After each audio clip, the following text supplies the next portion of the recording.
Possible ते केलं तर ते शक्य होतं. म्हणूनच मी एक होतं डायवर पुस्तक वाचलं होतं. त्याच्यातलं एक कविता आहे, जीवन कसं जगावं. जीवन असं जगावं की सगळ्यांना हेवा वाटावा. जीवन असं जगावं की सगळ्यांना हेवा वाटावा. एखाद्या घनदाट अरण्यात वाट चुकावी. विश्रांतीसाठी झाडाखाली बसावं. विश्रांतीसाठी झाडाखाली बसावं. समोरच एक विंचू दिसावा. त्याला मारण्यासाठी समोरच एक विंचू दिसावा. त्याला मारण्यासाठी दगड उचलावा. त्याच दगडाखाली दुसरा विंचू निघावा. पळत असताना वेलींनी आच्छादलेल्या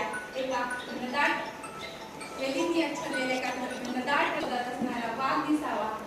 आपण आधारासाठी त्या फांदीचा आधार घ्यावा. आपण आधारासाठी त्या फांदीचा आधार घ्यावा.